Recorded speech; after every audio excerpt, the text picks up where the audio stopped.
Ngayong araw pala guys is mababack workout tayo. So ayan, kakatapos lang natin nag-workout niyan. Medyo kumakapal na din yung back natin mga ka-protein. So ayan oh. Medyo hindi makats kasi tinatry natin mag-bulking pero hindi halata sa mukha kasi payat yung mukha natin. At ayan, kinuha ko na yung dumbbells para mag-dumbbell row. Bali, ang ginawa ko dyan pala mga ka-protein is 1 set tapos 15 repetition. Bali, ito mga ka-protein is warm up set lang po natin to. Lagi ako nagwa-warm up set para ma-activate yung mga muscle natin. Napansin ko pala na medyo madumi na din yung salamin kaya ayan, pinunasan ko na din. Kasi hindi ko na makita yung laki ng katawan ko. Ayos nga yun. Sabay ko pala yung kabady ko ngayong araw sa pag-workout. At legs yung training niya, ako naman ay back. At ito yung unang araw na nag-train siya. Tapos ito, ang laki na ng pinagbago niya. Ang laki ng progress niya mga ka-protein, di ba?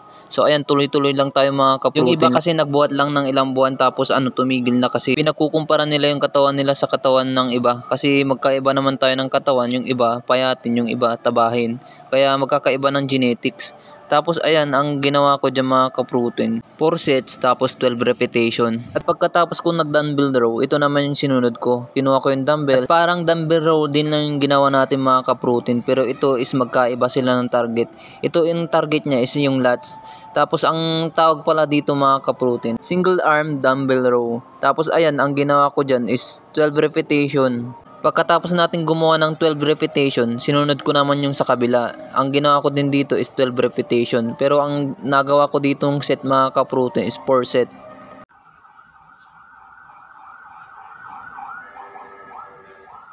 Pagkatapos kong gumawa ng 4 sets, tapos ito kinuha ko na yung pinakamabigat kong dumbbells yan. Oh, muntik pa tayo. Then ayan, ganun pa rin yung gagawin natin. Bali, ang tawag dito, single arm dumbbell row.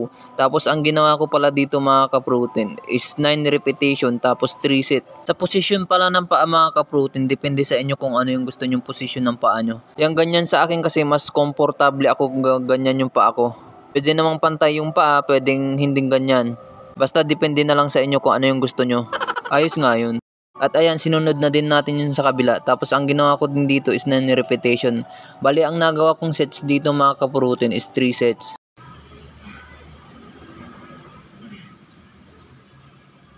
Pagkatapos natin nag single arm dumbbell row, ito naman na yung sinunod ko mga ka-protein, nag pull ups tayo. Bali, ito yung finisher natin mga ka-protein. Dati kasi mga ka-protein, ang finisher natin yung arm straight pull down. Kaso nasira na nga yung ano natin, yung lubid. Naputol na.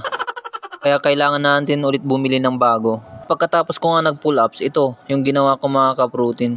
Trinain ko na din yung arms ko. Yung ginawa natin ng dumbbell bicep curl tayo. Hindi na tayo nag-warm up set. Ang ginawa ko pala dyan mga ka-protein is 2 set lang tapos 12 repetition side by side. At pag nagba-bicep curl kayo, yan dapat kontrolin nyo yung bigat niya mga ka-protein para maganda yung tama niya doon sa aning bicep. At ito naman yung sinunod ko mga ka-protein, nag-barbell bicep curl tayo. Tapos ang ginawa ko pala dito mga ka-protein is 2 set lang tapos 9 repetition. So dito mga ka-protein, sumasama na yung katawan natin pag inaangat natin yung barbell. Pero goods pa rin yan kasi nararamdaman ko pa rin yung bigat sa aking bicep. Ayos nga yun.